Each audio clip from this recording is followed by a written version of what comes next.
Welcome back, my friends.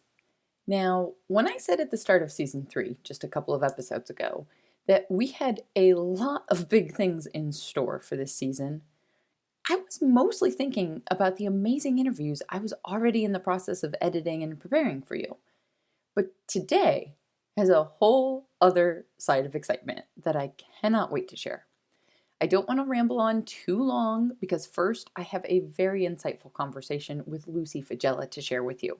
So for now, let's just say that if you are someone who doesn't always listen all the way through to the end of the episode, and totally understand, life happens, I don't take it personally, just warning you that today you are going to want to get all the way to the end.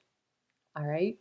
Now, don't go skipping ahead just yet, because first, we've got to talk about the realities of balancing parenting and making, of caring for yourself and your body amidst the physical demands of being a full-time studio potter, and how to keep your business agile as technology and the ways in which we can sell our work change over time.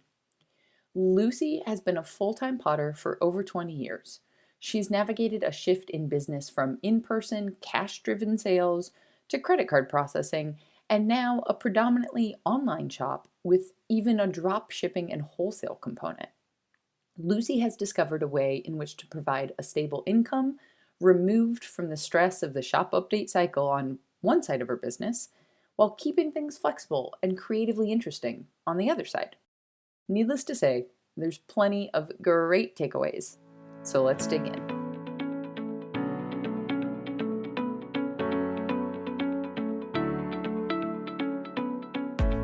Welcome to the Maker's Playbook, the podcast where we talk all about what it's really like to make a living from the things you make. I'm your host, Rebecca Ikes-Kara. Hey, Lucy, welcome to the podcast. Hello, Rebecca. I am so excited you're here. People have no idea the technological feat that is getting a recording happening. Yes, and we certainly had it.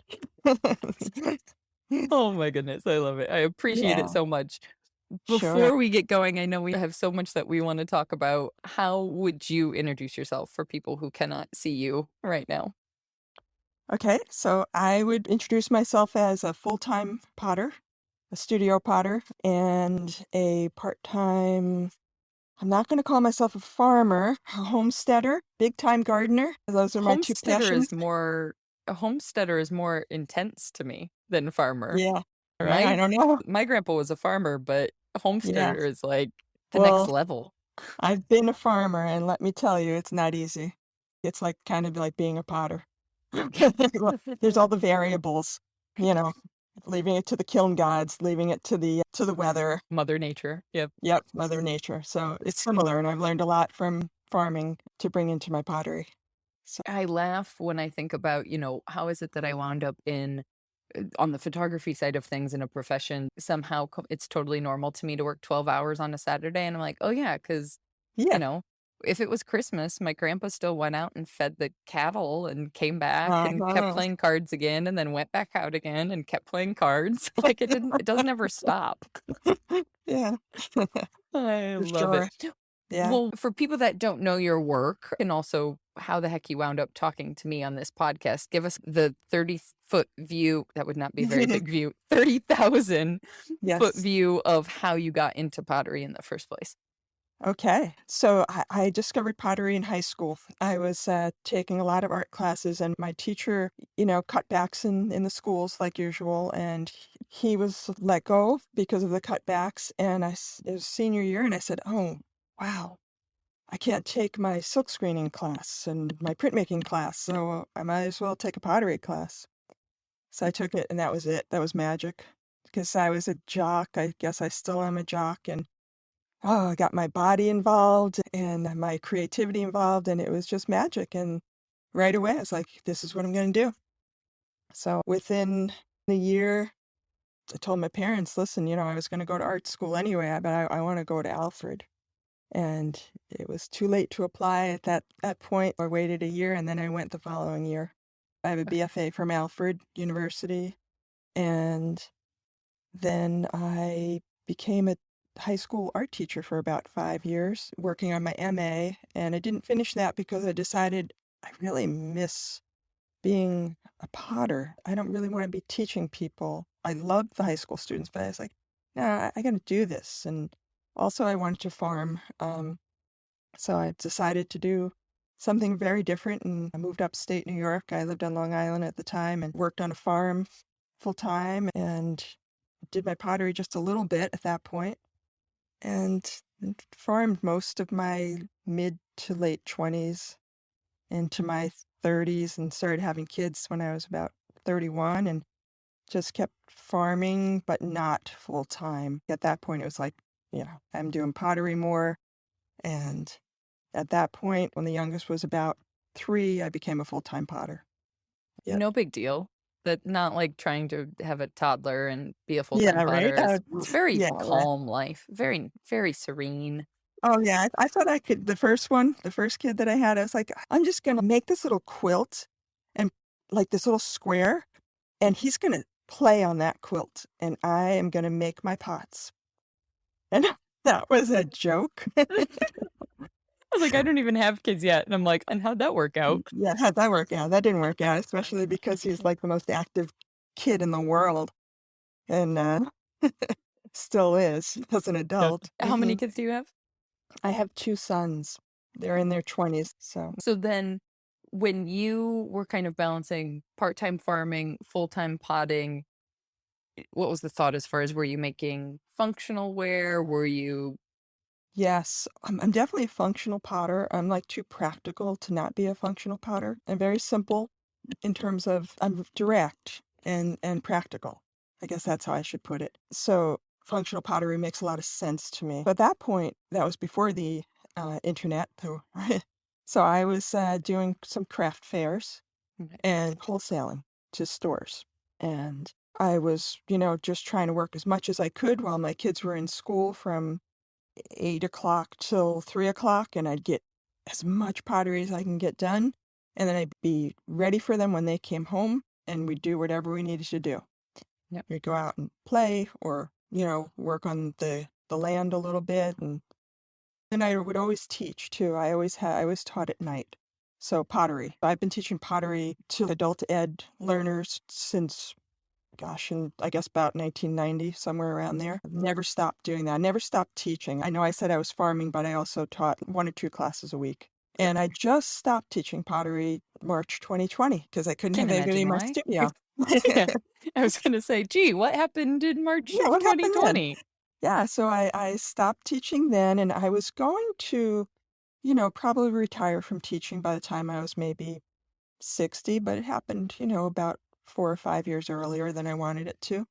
Okay. And actually, I'm very happy because I have my whole studio to myself and I don't have to clean up before students get there. I'm still teaching workshops. Like I have a couple of workshops planned around the New York, New Jersey, New England area. So Okay. where I'll just travel to give a workshop. Yeah. Just like Yeah. a drive away kind of. Yeah, I'm not into getting on a plane, so I don't give workshops other places. I mean, I'll go on a plane if I'm going to the Caribbean or something. I was gonna say, you're in upstate Not, New York. I can think of a yeah, couple months not out of to the year. Yeah, not to go give a workshop somewhere, no. I'm I not love that it. fond of planes. I love it. I love it. I had a question and then I just started thinking about going to the Caribbean as I'm sitting Oh, in yeah. 40-degree rain in Milwaukee. So now Yeah, I'm right? It's yeah. completely distracted. Do you feel like the shift, I mean, since you mentioned kind of starting with markets and now obviously the internet having such a huge influence in social media, do you feel like that has made things easier or just different in a Oh, way easier. different way? Way easier. I mean, I don't do any craft fairs. I don't do any wholesale anymore. Mhm. Everything is on the internet except for my holiday sale in December and the Asparagus Valley Pottery Trail, which is a tour of studios in the Pioneer Valley of Western Massachusetts. And we are in our 18th year. So that's a big deal. It's a really big deal. We have a lot of people come through. So I'm one of the founders of that. I've been involved in it since the beginning. Everything's changed since the internet, and Well, and I I'm very imagine you get happy about it. I imagine that you guys probably have more people coming on that pottery tour because of Mhm. the internet in some Oh, ways. yeah, I think so. Yeah, I mean, Yeah. Instagram has definitely helped, Hmm. and Facebook has helped. Social media definitely helps it. Yeah. It, Yeah. did you enjoy the markets in the wholesale, or do you feel like the internet has just kind of played to your strengths? Because Yeah. it's the pros and cons, right? If you're selling on the internet, you have to ship everything and package Yeah. everything, Hmm. as opposed to being in person. It's like you're trading your time one way or another. Yeah. I would much rather do the internet. I do like meeting people and seeing their reaction to my work, but I did not like packing to go to a show, packing all these breakable items and then packing it back up when you're leaving. It was just a little bit, it's just fragile. It's like, I always look at the weavers that were next to me. Oh, God, I wish I had some non-breakables. For So, the yeah, jewelers, they've got yeah, a booth worth of work in like a little fanny pack. yeah. So I definitely am much happier with the internet. I'm an introvert, Mm. so it's really nice to just put things out there and pack it up a little at a time. I did not intend on our conversation being a subject around packaging, but since we're Hmm. here, this is the $1,000,000 question for everybody. I don't know how many different messages I've gotten from people saying, "Can you Hmm. have an episode about shipping and packaging and Hmm. figuring out that whole system?" So since you do prefer the internet and it's not Yes. just like a necessary evil, if you will, Hmm. is there a system you found that works really well for managing your time with packaging, but Hmm. also managing the costs of it and estimating the whole system that goes into handling? Shipping and handling, it's tough. You know, the prices keep going up for all the boxes and all the packaging. But in terms of managing it, I have a setup upstairs in my studio where I have this kind of like a bar that goes across, it's hanging from the ceiling, and I have bubble wrap from there and cardboard from there, and I'm just able to pull it down. It's really easy. I have all my boxes lined up, so I'm all set to go. I ship quite often because of my cremation urn site that I have. So I'm shipping at least like 3 to 4 days a week, and it could be one package or two packages. So I'm pretty efficient at it. The part that is difficult is calculating the shipping price. I live in Massachusetts, and so I'm shipping to California, and that package is going to cost, especially if it's a larger piece, like one of my large urns, it's going to go in a box, 14 by 14 by 14, and it is going to cost me at least $50 to $60 to send to California. Yet if I sent it to New York, it would cost maybe $23 or somewhere around there. Mm. So that's a hard thing to calculate all of that. I have two different websites. So I have my Earn website, and on that, because the prices for urns are more expensive, I put a lot more time into my urns in terms of decoration. In terms of the forms, they're difficult forms to throw, and people are willing to spend more money on an urn than they are on a cookie jar or something. Yep. So what I'll do on the urn site in terms of shipping is my shipping is free. So say the urn costs $475. I know in my mind that I might be losing, not losing, but I might be paying $60 for that shipping. But my goal is to receive $400 for that large earn. So I'm going to lose some money on the shipping sometimes, or I might gain a little money on the shipping. I'm also going to lose 3% for PayPal or for Yep. Stripe or whatever it is that I'm using. So I Yep. kind of calculate that into it. So for that, it's the shipping's included.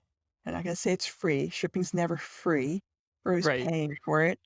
And then Exactly. on my Somebody's paying for it. yeah, someone's paying for it. And then on my other site, my lucyfagella.com site, where I'm shipping mugs and salt cellars and whatever else, charging people for that. I'm estimating like, okay, so this mug is gonna cost me $12 to ship usually, right? But it might cost me a tiny bit more to California, or it might cost me a little bit less to Boston.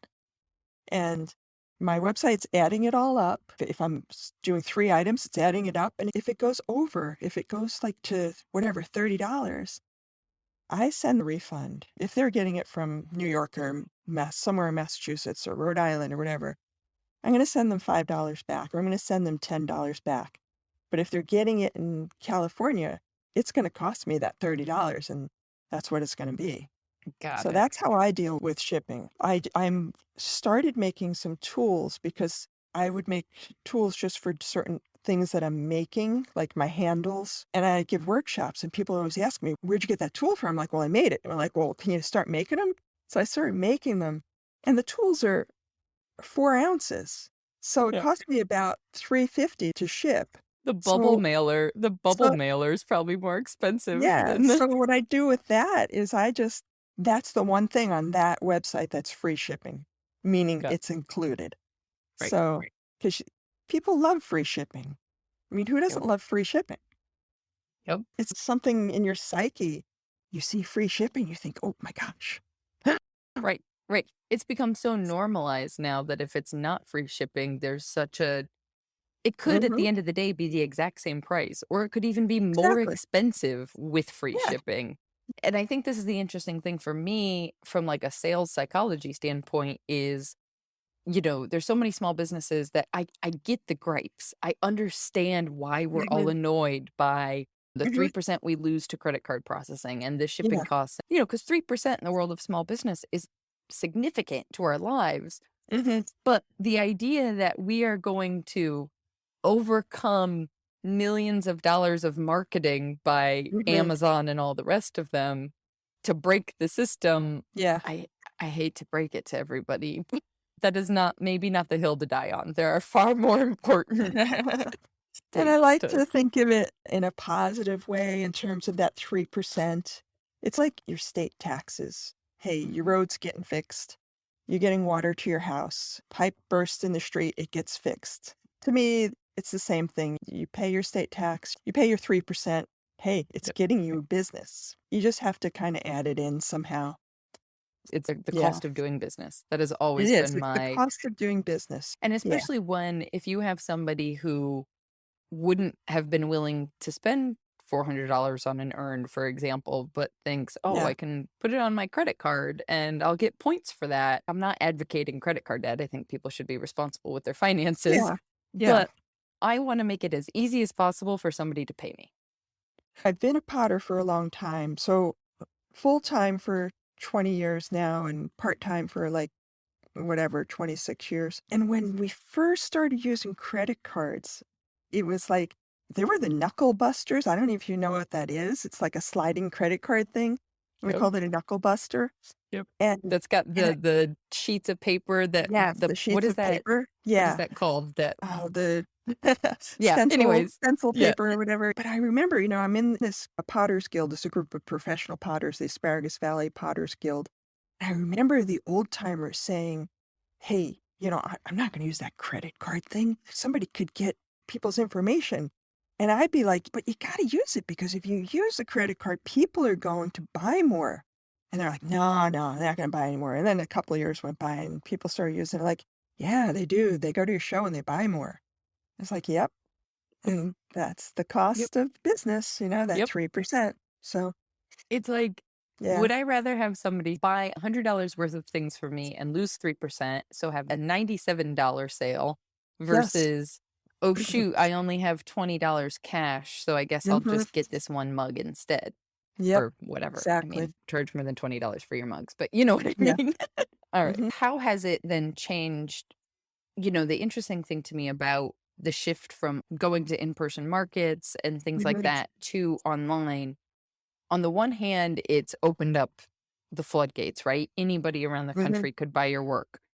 On the Yes. other hand, it also means that any other potter from around the country is now also vying for sales. So, as far as getting your name out there and getting work and selling, Mhm. do you feel like you've had more success or less success in different things, or it's just constantly I think I've had more changing? success, more eyes, definitely. And I really feel that in terms of, because there's so many potters out there, it doesn't matter because people like different things.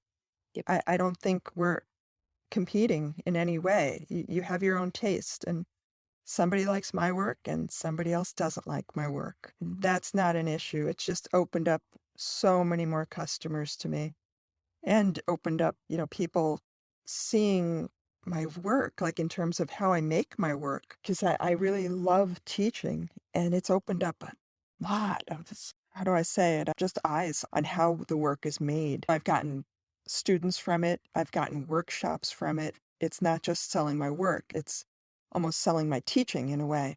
Uh, I've also, those videos that I started so long ago, uh, really before videos were kind of popular, I had some company come to me and they wanted me to make some videos for them, and it's like an embarrassment to see those videos now. It's from 15 years ago.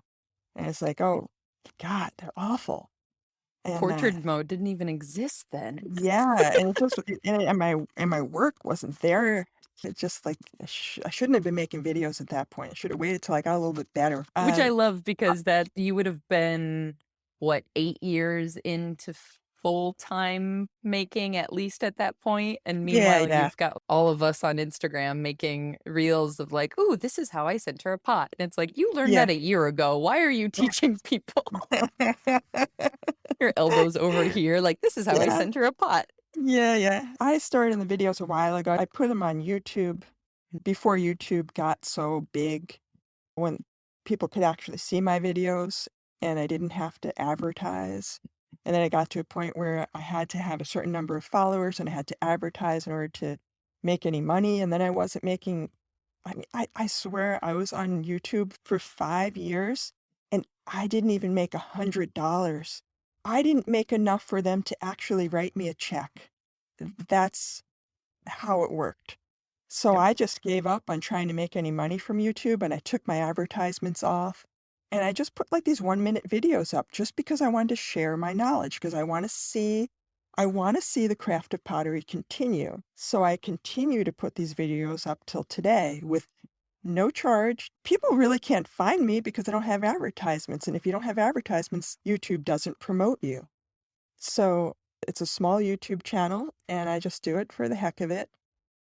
But then on Instagram, when Instagram started doing a lot more in video, way before the Reels, I was putting videos up there. And then you get all these people asking, how do you do this? And they message you, and you're like, I'm not doing it for that. I can't take the time to answer all these questions. So then I thought about, maybe I'll make some videos and actually charge people for them. Because I have this thing about Instagram and Facebook. It's like, the user is the product.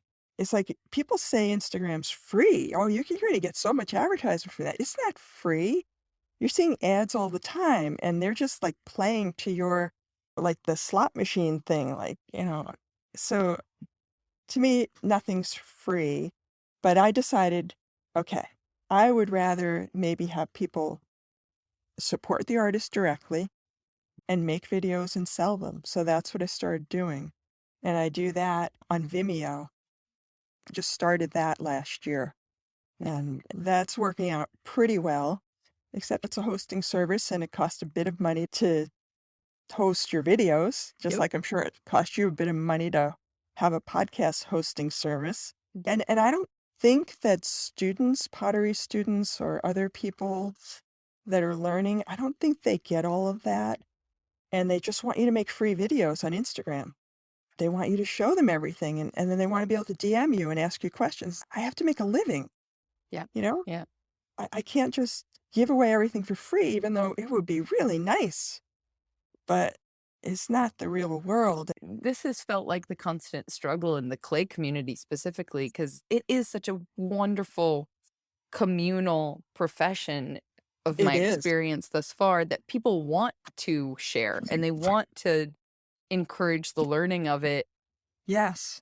But then there is that point where if you do have enough people following you, if you do have enough people seeing your stuff, there comes a point where the free labor of Hmm. answering those questions just doesn't become sustainable. And then how do you kind of navigate that shift? And genuine question, I have no idea, but navigating the shift of, hey, I've been putting up this content for free, but now I'm so popular that I can't actually keep doing that. I think to some people Hmm. feels like a bait and switch when really it's just like your time is the most valuable thing you have as a maker. And if you're sitting there, typing Yeah. away on your phone all day long, you're not making any pots. Yeah. And it's definitely not a bait and switch. It definitely isn't. I see it as a problem on Instagram. I feel like, especially newer potters who who are more hobby potters. And like you said, like, oh, I've been centering for a year or whatever, and then I'm going to make a video about it. There's so much of that. And there's so much of like, just giving away all of this info. And so it's expected. And then when the full-time professional potter who's been teaching for 30 years puts out videos that they're charging for, you definitely have your supporters and they're really happy to support you. But then you have other people who are like, well, who do you think you are charging for this? And it's like, well, if you were coming to my class at my studio, you would be charged to come to class. Yeah. So how about you think about it that way?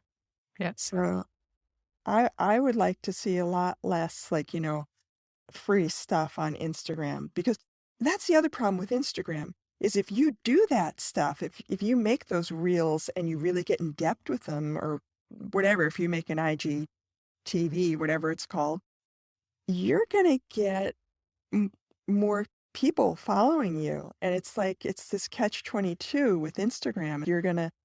You're working for them. That's what you're doing. You're working for Mm-hmm. them. Yep. And again, it's not free. You're the product. Yep. So, You can consciously and intentionally make a decision to take advantage of a platform in mm-hmm. order to grow your own business, right? So if I Yes. decide, all right, you know what, for the next month, I'm going to commit to making reels because Instagram's putting all of this marketing power behind it.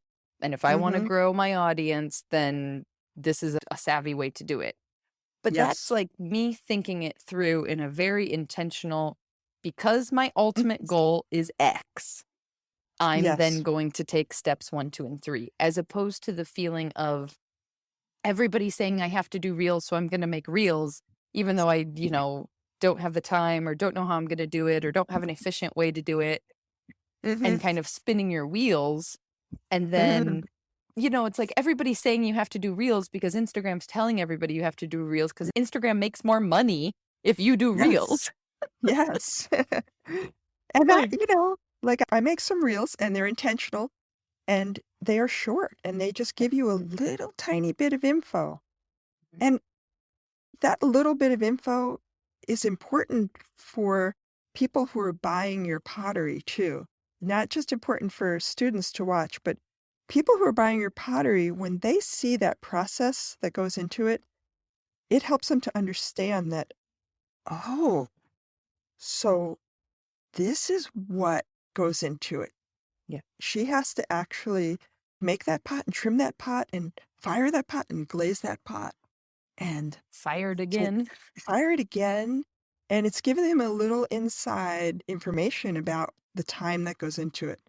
So I think that it is important for us to do some short videos, but not to just play into Instagram's or Facebook's hands.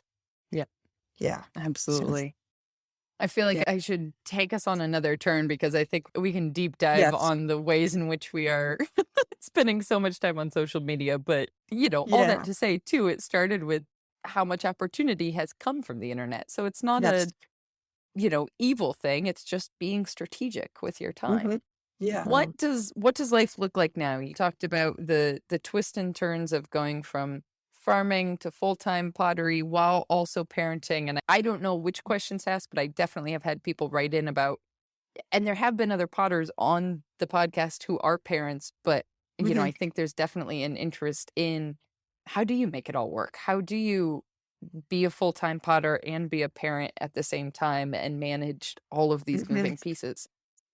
It was definitely a tiring time in my life when the boys were growing up, but I do have to say that it was more important to parent the way I wanted to parent and to be present to the children and to the teenagers, that it was very important for me as soon as they left for school Mhm. that I did nothing else but work in that studio.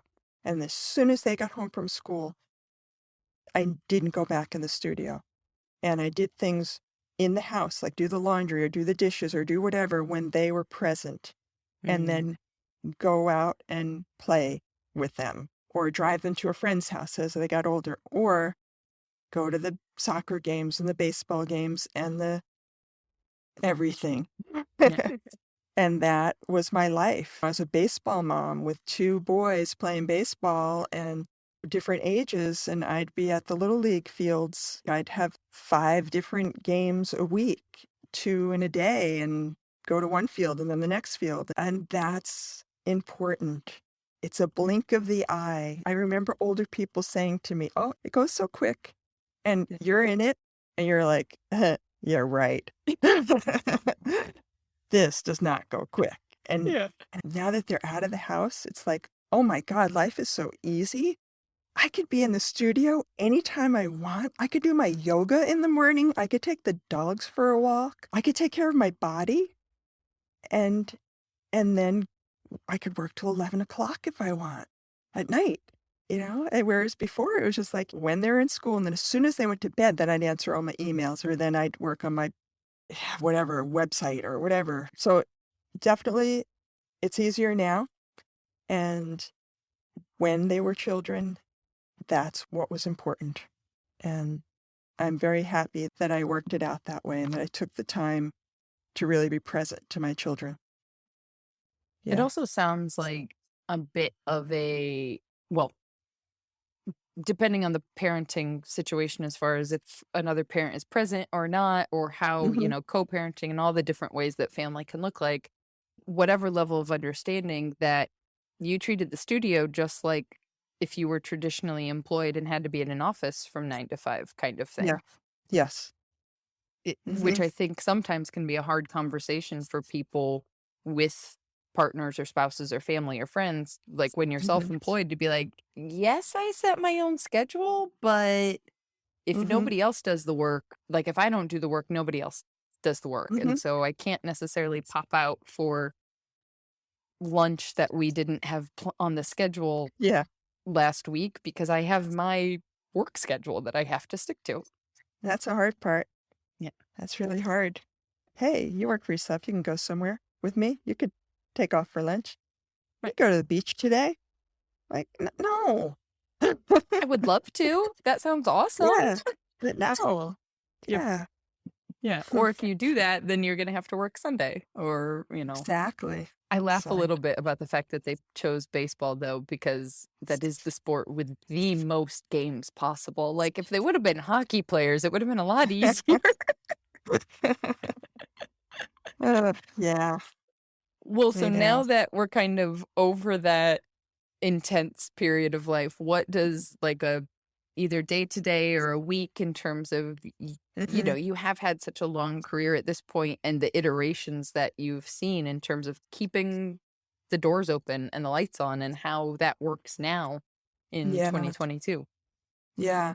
So, like a typical day, you're Yeah, asking, or a typical week, day or whatever? week, whatever Yeah. makes the most sense. A typical day is I will wake up, whatever, fairly early, for me, 7 o'clock, and I will spend a little time with my wife because she is a part-time maternity nurse. And so she works from supposedly from 3 to 11, but she usually is gone till maybe 1 in the morning, sometimes 4 in the morning. We like to spend a tiny bit of time eating breakfast, so I'm not gonna get into the studio till 10:30 or 11 because I'm spending some time with her. It's the only time I'm gonna see her, but luckily, she's down to 3 days a week, but she's busy taking care of the land also. I mean, we have chickens, we have meat birds that we grow in the summer, and so there's a lot to do. She's a beekeeper, so she does that a lot. Spend some time with her, make sure I take care of my body. And that I learned as I'm getting older because, gosh, by the time I got to be about 40, my body started hurting. Mm. And I wasn't doing enough. I would ride my bike for 20 miles or whatever, but I wasn't doing enough stretching. So now every day I do yoga. Every day I do weights because I have to keep myself in shape. I'm 58 years old now. And so that's like a given every day. And I take a walk every day for about a mile or two. And then I'm in the studio. And I might be in the studio till 6 o'clock at night or 7 o'clock at night. And I'll eat my dinner, and then I'll return the emails, and then I'll write a blog post, or then I'll do whatever I can on On the Instagram. computer. Yeah. Yeah. And pack pots in the middle of my day. So, I don't do that at night. I don't want to make mistakes. So I hear I you. usually Yeah. do that first thing as soon as I get into the studio. I'll do some packaging and then I'll get to throwing or glazing or whatever else. So contrary to popular belief for beginner potters or hobby potters, my throwing time is maybe about 20, 30% of everything that I do. So if you're a hobby potter and you're thinking, oh, this is what I want to do, or you're looking on the internet and you're watching these pots being thrown so magically, like, this is what I want to do with my life. No, it doesn't work that way. I It's, need a new tagline for the podcast. Needs to be like crushing hobby potter's dreams, one interview at a time. I know, right? It is definitely not what you think it's going to be. But It's would you really change hard it? work. Never. No, I'd never change it. It's what I love to do. I have a aching neck and a sore back, and I go to bed really tired, but it's physical and I'm happy. And if I'm Mhm. not doing that, I'm bending over out in the soil or, planting something or whatever. I'm Yeah. going to be physical no matter what. Yeah, I love making pots. So I wouldn't change anything for the world. I'm a very, I could say lucky person that I get to do this full time, but I made it happen. Mhm. It's a lot of hard work. It's a lot of 10-hour days or before a show like right now, before the Asparagus Valley Pottery Trail, it's a lot of 12 to 14-hour days. And, but you're like, you could do anything like that. You could do hours like that for a little while. Then afterwards, you take a break for a week and, you know, then go Yeah, back into it at a normal pace. makes sense. Do you Yeah. feel like over the years has the business side of things, intertwined with your style and what you're making, has that kind of had a lot of iterations and changes as things have changed or as people have wanted different things? Or has it just been like a steady climb towards what you enjoy making or Mm-hmm. fill in the blanks? Okay, so the cremation urns, that part of my business is probably 75% of my business. So that's where I make a living. Mm. And what I make there is pretty steady. Urns that are kind of a classic style that people understand. I have to think of that differently, that it's going to people whom they like art, but they're not like artist connoisseurs. They're not collectors in a sense. They're buying something beautiful because a loved one has died and they appreciate art. So I try to make it very understandable. And you know what I mean by that? Like it doesn't have it's not abstract in any way. It's like Yep. they could see it and they could say, oh, what a beautiful form. What a beautiful, like classic form. So I Mhm. stick with those forms throughout the years. And I've been making urns since 2005. So you're not So trying to push the envelope or, not pushing the envelope. be I'll make one of a kind urns, and those will go on my website. Oh, that's the other thing I do too with the urn business is I drop ship them for some larger urn companies. okay. So they'll place orders and I'll get a certain percentage of that order. Is that And kind of like a wholesale it's kind relationship of like a similar? wholesale, but it's not a 50-50 thing. I get more than that. Well, and So you're they doing the direct, packaging and the shipping. yeah, yeah, it's all drop ship. So that's pretty much how I make my steady income. And then my pottery for the kitchen, that's what I like to call it, my functional pottery, that just changes all the time because I get bored. And I sometimes I see that as a problem because I look at other potters and I see like they have this style for so many years and I get bored and I want to try something new. But people, my customers say, oh, they always know it's mine anyway. I think because of my throwing style, but my glazing style changes. And I think that's partially because I haven't found what I'm looking for yet. And that's like 30 years plus of making pottery. And I really haven't found what I'm looking for in terms of glazing. So I keep changing, and like I said, I get bored with certain things, so, like, my forms will change, and I'm definitely not a production potter. I might be a production potter on the earn side of the business, I was but gonna I'm not. say, I think you've got Yeah. some skills there. Yeah, I'm a production potter there, and I definitely have the skills, but I'm more of a studio potter, and, I have to change things up. I think that's a really important delineation though, because it's funny because my husband's a production potter and enjoys that moniker, if you will, whereas sometimes people Yeah, I think feel weird about it because to his mindset, to be a professional, you have to have those skills of being a production potter. So I think it's really you interesting do. delineation for you to not call yourself a production potter, but you have the skills of the production pottery. It's just that Yeah. that's not where your deepest interest lies in pursuing the craft. But that doesn't mean that you didn't learn those skills in the first place. Definitely, and I used to be more of a production potter, when I went to craft fairs. I would make Hmm. sure I had a bunch of the same stuff. I think production potter makes whatever, 50 mugs that are the same. That's Hmm. what I think of as a production potter.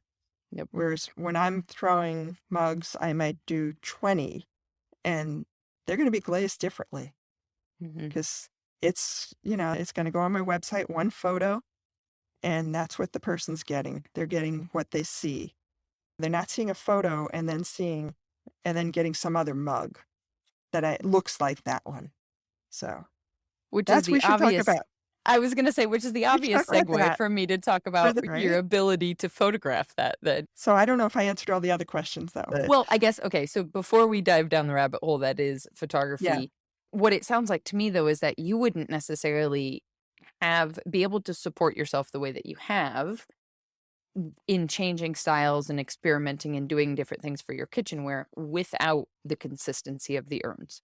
Yes, You know. exactly. I need that to be able to do what I wanna do with Mhm. the kitchen functional work. And also through the years, like I said, I was teaching a couple of nights a week, but I learned that I didn't have to be teaching. I only kept teaching because the community that I live in was getting really mad at me when I said I was gonna retire. And they were, "No, no, you can't. What are we gonna do?" And I mean, I would have a wait list for a year-long wait list, people trying to get in, and it was just like disappointment after disappointment. And after the pandemic, the last few months, people are like, "Are you gonna teach again?" I'm like, "Nope, sorry, not. Right. I don't need to. I don't need the money from it because I'm making more work than I used to when I was teaching. So it's Yeah. working out, and I'm doing really what I love to do, and I'm not gonna stop teaching. So I'm gonna give workshops, but, not weekly. Mhm. And the other thing that's really important is that I have a partner. And, I could say I'm making a living all on my own, but she has health insurance, and that's a really big deal. Every She interview comes back to healthcare. It all Yeah, comes right? back to healthcare. Yep, So that's yep. so important. And because I'm doing so well with my pottery business, she was able to go part-time as a nurse and spend more time on the land and as a beekeeper. And she does some woodworking. So that's where I get my scrap wood from when I make my tools. That's She amazing. makes stuff and Yeah, she uses all this reclaimed wood and she's got little pieces, so I make tools now. yep. So it's nice. It's really Which nice. It's like we're able to balance it out. She doesn't have to work as hard and she could be doing what she enjoys too. and So also such a good use of your resources as far as, she has the scrap wood from the project she's getting mhm. fulfillment from, and then you're able Yes. to take those scraps and actually make them just as far as the repurposing and the being conscientious side of things is a Mhm. beautiful balance. Yes. Yeah. Definitely. But Yeah. I am Yeah. glad you mentioned that though, because I do think as a couple right now, both of whom are self-employed artists, it is such a different reality without that hidden safety net, if you will, in terms of Mhm. just the structures that are in place when you're employed by somebody else, as far as healthcare and Yeah. retirement and 401ks and Mhm. the really unsexy things to talk about. Yeah. But, as your age rounds up to 40 in my case, instead of I don't round down anymore, I round up. It's like, "Oh, this is gonna start to catch up." Like, there's a big difference a friend of mine points out between you can make a good living as a Mhm. self-employed person, But 9 times out of 10, it often is what is called like a lifestyle business, where if you stop working, there's no support structure there anymore. Whereas Exactly. if you're traditionally employed and Mm-hmm. you have a long You, form illness or a pregnancy or yes. whatever else it is, like there's some structures there to make sure you still Yeah, you're can covered keep a little going. bit, you know? Yeah. Yeah. Crushing So hobbyist dreams, one interview. the new name of the podcast, yeah. We're just gonna have that slight brand change. Let's talk Mm-hmm. photography. That's a much better Yeah. segue than healthcare. Do you have like a process as you were seeing this switch from in-person sales into the internet? Has that been, I mean, I assume it's been integral to your ability to move to an internet-based business, but Mm-hmm. people could argue with me.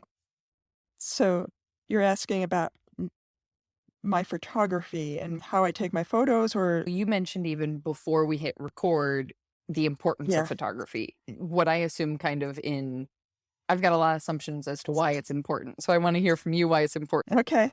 So because I'm older, I used to go to a photographer to get my work photographed, and it would be you'd get your slides Yep. back, Yep. and you'd go enter a show, a national show, and you'd send them your 3 slides, and you get rejected, and you get your 3 slides sent back. I think, was it I've Brian Hopkins who was talking about he'd shake the envelope and if the slides were in there, he'd just throw them away because he thrown knew he out. got Yeah, rejected? right. So I was back in the day there of going to photographers, spending a lot of money to, and rightfully so, he deserved that money. Talking to a photographer here, I understand the work Yeah. that goes into photography, but I'd watch him. And then, once computers started really happening and the internet started happening and digital cameras, I was like, wow, I can do this. And Mhm. because I took photography in high school and I played around in the dark room and I did all that. And my dad was a photographer, not full time hobby. And he was a ship's photographer on a ship in World War II. Oh my And gosh. he photographed battles in the South Pacific. So I have That's it in my that's more blood. than a hobbyist. I think that's more than Well, a hobbyist. at that point, but Like, then when he got married and had kids, he had 6 kids, and he's like, I can't do that anymore. I gotta make a living." and we circle So, back to healthcare. let me backtrack. He taught me, uh, that a good photographer captures light, and that's the idea of photography. You're capturing the light, and that always intrigued me. So, I'd watch what my photographer would do as he took the photos of my work, and then I was like, "Wow, the amount of money that I'm spending for one session, I could buy a good camera." So that's Mm, what I did. I bought a good camera. And then I'd buy lights, and then I'd buy whatever, and I'd start taking my photos. And then I just got better at it. The first ones were absolutely awful, absolutely terrible, all yellow and, no yep. white balance whatsoever. I just knew how important it was, and I spent a lot of time with it. And I kept buying better cameras. And right now I have a Nikon Z50, and I love that camera. It's great. And keep it in my studio at all times. And I don't know if you would like to hear this, but I have clay all over it. They're water sealed.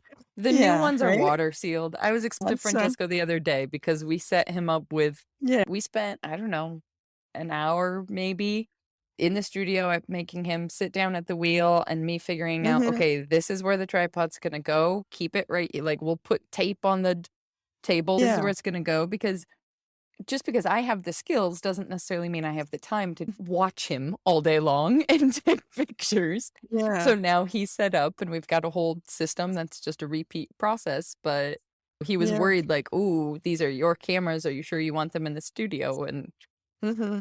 just get a Yeah. can of compressed air. Don't try and wipe them off. Take Yeah. compressed air and you're fine.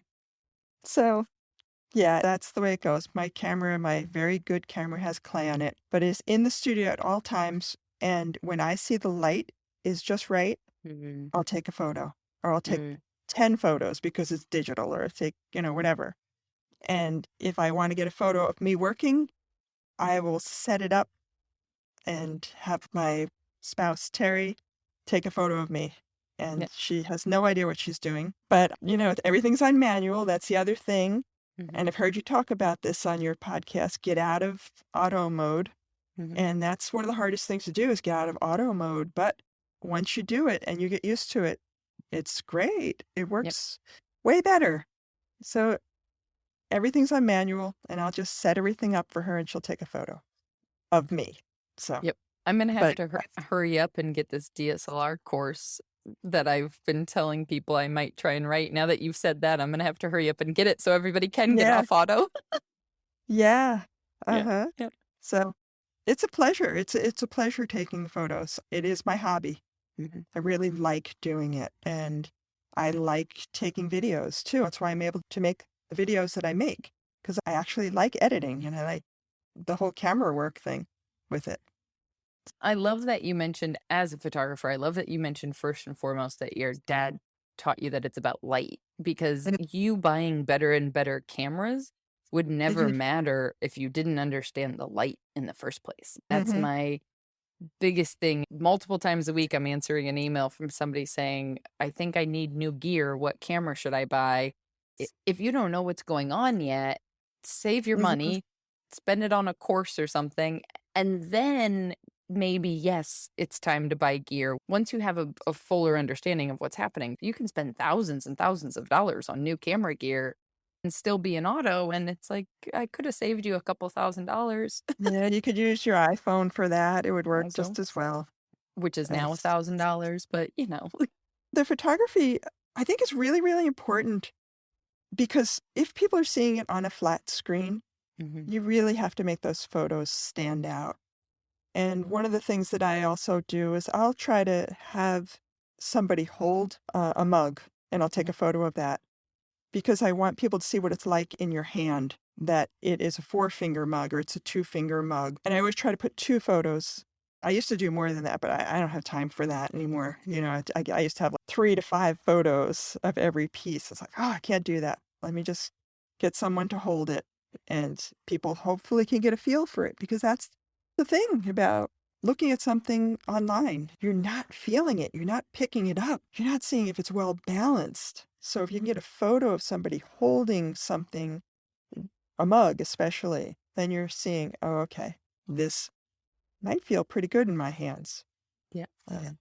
It is so funny. I was talking with another potter and Francesco, some friends were over for dinner, and somebody was talking about how difficult it is to sell pottery online because there isn't that tactile experience. And I was, Mm-hmm. as the hobbyist in the room, I was laughing because I'm thinking, that's only the case if you're selling to other potters.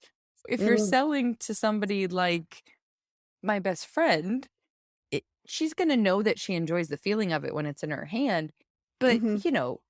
we think about the very technical aspects of it. How could you possibly buy pottery without touching it? Because we enjoy touching it so much. Mm-hmm. When a potter buys a mug, you're running your hand over the bottom, you're running your hand up the sides to feel the walls, you're looking at the joints of the mug, nobody else does that. First thing a potter does when they come to your sale is they turn it upside down. Yep, It's what we do. yep. So, and you want to know every part of it. Everybody else just wants to know, is it gonna hold enough coffee? Mhm, I guess, yeah. And is it pretty? A lot Mhm. of people, they're just seeing that on the internet, and that's something that I've definitely noticed over the years, because my work is pretty subtle and catches light in a certain way. It doesn't have a bunch of bold patterns on it. I mean, some of my newer stuff has patterns on, and that's a lot of that is because I like patterns, but also because of the internet. Mm. Because I saw the trends change to bold patterns or bold flowers or whatever. I've seen so many non-potters who were printmakers or were graphic designers or whatever becoming potters and making plates because they could put their images on plates. And that's what we're seeing on the internet very clearly. We're seeing an image. We're not seeing the subtleties of a beautiful glaze that has a lot of depth to it. So that's That definitely a trend that I've seen. that brings up an interesting point. Have you intentionally changed your style over the course of time because you know it's something that you can sell? Some of it, yes. Yeah. I've made some bolder patterns this past year or two because I know that it's going to appeal to people who are looking at it on a screen. I'm still doing a lot of subtle work, and the people who come to my studio are gonna just pick that up and say, "Ooh, that's got a nice flashing of pink there," or "That has a really beautiful light green, dark green that you don't see on the screen." So I'm doing both. It's like I'm not gonna just cater to what people want to buy. Like I said before, I'm making my living mostly from the other side of my business, making the cremation urns. So I want to make what appeals to me, what I like, and there's going to be someone out there that likes it. I got to remain an artist in some sense. I'm not just going to make what people like. Yeah. But that's a great recognition of the different markets for the Mm. fact that instead of trying harder and harder and harder to sell the subtle pieces online, realizing, okay, these are going to sell in person. And I know they're going Mm-hmm. to sell in person. I'm going to do this other thing for the internet because that's going to sell when you're Mm-hmm. looking at a website. That's such a nuance of sales and marketing that I haven't heard from people before. Yeah. I guess I've been doing it for long enough, huh? 30 plus years. Well, and it's also just a very realistic recognition of like Mm-hmm.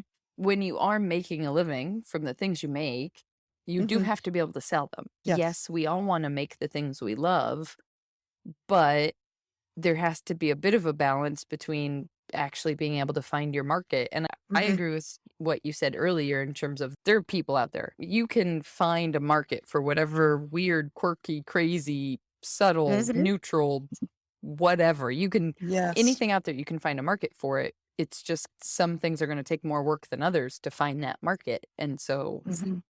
you've got to make some decisions. Mhm. What have we So, not touched upon that you want to dig into that you wish people knew about being a self-employed maker for decades? I think one of the things that I'd love to touch on, the environmental side Mhm. of pottery making, Mhm. and it disturbs me a great deal. We use a lot of electricity. We use a lot of extractive processes of taking minerals out of the earth. It definitely is a struggle sometimes. With my urn business, in 2007, I started making biodegradable urns because they're not fired, and I made them with reclaimed clay, and I still make them to this day. I make it with reclaimed clay and cellulose insulation, which is just, it's green insulation. Cool. And I mix that together with the slurry of the clay, and I make urns that are going to degrade naturally. So that was one of my answers to the Mhm. problem of making pottery and firing pottery. Another thing that I did was we got solar. So about 40% of the house is powered by solar. I wish it could be more, but we live in New England and I'm doing the best that I can without putting up some big solar array in my backyard. But it's nice to know that my kiln is partially fired with solar. So those are issues that I grapple with, the environmental side of things. And it's like, we have to do what we can. So my packaging, use a lot of paper from a new newspaper place. What do you call it? A newspaper, which they're all going out of business, which Right. is I was sad. gonna say being able to find newspaper Yeah, be anymore able to is find hard. it. Yeah. So I get the end rolls and I use that. I use recycled bubble wrap. I use whatever I can. Cellulose tape that's going to degrade. I use brown tape that's going to degrade naturally. And then Is that the craft paper it's tape? That's what I was looking a at the other craft day. paper tape without the Yep. fiberglass in it. You don't need the fiberglass. So yeah, just those are important, really, really important things for us potters to be thinking about. We can't constantly add to this problem of climate change. And what are we doing? How are we taking steps to make it better? And it's hard. It's hard because pottery is an extractive process. Yeah. But on the other side of it, it's a weary world. And when people get handmade pottery in their hands, they get a smile on their face. Yep. So we're Yeah. doing good for the world at the same time that we're extracting minerals. Well, and Um, sometimes people are looking for pottery to replace single-use plastics, and exactly. Yeah. it's like, Yeah, ugh. it's a real balancing act, and Yes. we'll get there eventually, and hopefully packaging will be all biodegradable soon. and there won't be anything like bubble wrap, you Or at know? least if the prices were the same, that would make it easy. I think Yeah, that's from a small yeah. business standpoint, going back to that whole cost of doing business. It's like the non-biodegradable packing peanuts are cheaper than the biodegradable packing peanuts, but Mhm, having a values-based business is also what helps mhm. me sleep at night Exactly. Yeah. in terms of the big thing here in the Midwest and particularly in Wisconsin, of course, one of our biggest companies is Uline. And I Oh, yeah. I straight don't up use told them any. Francesco when he was looking at his packaging, trying to find packaging materials, I said, I don't care what the prices are. We're not buying boxes from Uline. We will find a Yep. different place. I stopped buying boxes for them about 4 years ago, 5 Yep. years ago. Yep. Like, no more. Yep. Because So, I mean, on the one hand, it seems small, right? Our businesses are relatively small relative to if we don't have the big guys, the massive corporations figuring out mhm, solutions like this, then, our little percentage is going to make a very small thing. But on the mhm. other hand, if we're not doing it, then who Yeah. else is going to? I've always told all of my clients, photography or otherwise, all of my business decisions are based upon what I would personally want. And so Mhm, that allows me to look you in the face and tell it like mhm, it is. And it makes business choices very simple to decide, morally mhm, speaking. So, mhm, because I know before we hit record, we got to talking also about how social justice intertwines into owning a business and all of these things. mhm. It sure does, yeah. Trying to be aware all the time, especially environmentally, how I package and whatever else I'm doing. Well, what is it that you feel like has allowed you to have this longevity, has kind of kept things going, and when you do have hobby potters coming to you to learn that Mhm. you just wish if there's one thing they can take away, this is it. The longevity of it is because I'm totally passionate about it, and I don't think I could do anything else. Like, I knew I was gonna be an artist from the time I was 7. There was no choice in the matter, and I just knew I was going to art school. I knew I was gonna be an artist. I didn't know what kind. So I think that's part of it. It's just who I am, and I feel like if you don't have that, then you should not be a full-time potter. You have to live it, you have to breathe it, and if you're just enjoying pottery, be a hobby potter and keep your full-time job or your part-time job so you can actually enjoy pottery making. If you don't have the passion, it's not going to last. And you're just going to get very frustrated with the amount of work that you have to do and that you can't just keep making pots. I guess that's what I would say. If you're a hobby potter and you are loving it, keep loving it. Don't make it a job. Just keep loving it. I love it. Yeah. It's the most real talk ending we could possibly. That's no Yeah. segue. That's it. Done. Mm. Well, Lucy, where should everybody come and see your work and connect with you? Where's the best place online?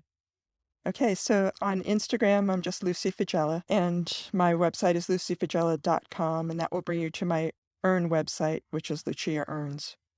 Perfect. So basically, that's it. You can find me on YouTube. You could find me on Vimeo if you want to purchase any of my videos. They're very detailed and very instructional because I love teaching. So, Awesome. And I will link all of that up in the show notes so that everybody can always find at okay. themakersplaybook.com. Thank Well, you so much for all the time and battling all the all the technologies technical to get us to difficulties. this moment. Well, Rebecca, this was great. It was a Good. really good conversation. Thank you. My Thank you for pleasure. inviting me. My pleasure. Absolutely. And that wraps up episode 303 here on the podcast. Now, if you're listening along to us in real time or following the Maker's Playbook over on Instagram at the Maker's Playbook, or frankly, the best of all possible options are super savvy and an insider on our email list, then you probably already know that this week is a big week for the Maker's Playbook. On the day this episode airs, Friday, May 20th, 2022, I am also opening the doors for the first time ever to our online community. Community with a capital C, my friends. That's right. I am sick and tired of these amazing conversations being one-sided. I have received so many incredible emails from many of you over the last year of running the podcast. And while I love chatting one-on-one with each of you, it's always felt a little unfair for those light bulb moments and extra insights to be kept a secret from the rest of the maker community. Long story short, if you've been loving these conversations and wish there was a way to continue them with other maker friends even after the episode is over, the community is the place to be. While the small monthly membership will also help cover the cost of hosting this podcast, this is not just a Patreon site. Now, don't get me wrong. There's nothing wrong with a Patreon site. There are amazing Patreons out there. I mean, have you seen what Danny Meisinger is sharing? But Patreon as an online platform was built predominantly for a single person to share with others, kind of like a lecture hall. Patreon is built for a professor to teach a class, so to speak. Just roll with me on this metaphor. Whereas the community that we've just built is more like a cocktail party. The online platform I've been able to create these last few months is rooted in connection, not just between you and me, but between you, me, and every other maker that joins. You can post publicly on a thread, a la a Facebook group, but without all the horrible distractions and all the other commentary happening on Facebook. Or you can direct message someone if a private one-on-one chat is more your speed. Okay, I'm going to pause here because this was meant to just be a little wrap up on our lovely chat with Lucy, and now I'm going to get carried away with excitement of all of us together online in one place. That's what the community's all about. I'm super excited. And there are so many details about the community to share, like the monthly themes that we have planned to help us all take meaningful steps towards our goals, things I'm going to be doing every month, I'll right along with you to keep moving forward without feeling overwhelmed. There's a lot. So that's exactly why I'm working on an upcoming solo episode to share more about why I am so freaking excited about this new space to connect with all of you. So stay tuned for more. If this all feels a little bit confusing, there will be more info. As always, if you want to get the first tidbits of insider knowledge of what I'm cooking up before it gets announced here on the podcast or on Instagram or anywhere else on the internet, the place to be is our email list. So hop on over to makersplaybook.com/newsletter to join that. Otherwise, right now, you can find more about the community by going to makersplaybook.com/community and learn more there. Oh, real quick. If you're not listening to this in real time, like me, I don't frequently listen to podcasts the day that they drop. So if May 20th, 2022 has come and gone and you're listening to this at a completely different time, no worries at all. The community is a constantly growing space to join your maker friends online.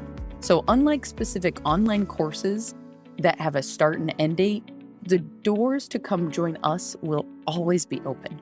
So if you love this idea, if you want to continue conversations we've been having here on the podcast with other maker friends worldwide and support each other in this crazy life of making a living from the things you make, then come check it all out at makersplaybook.com/community. All right, my friends, you've heard me say it at the end of every episode. And now with the ability to truly, meaningfully all connect together, it feels a little more significant than ever to say. Until next time, go get back to making your dreams a reality, because together we've got this.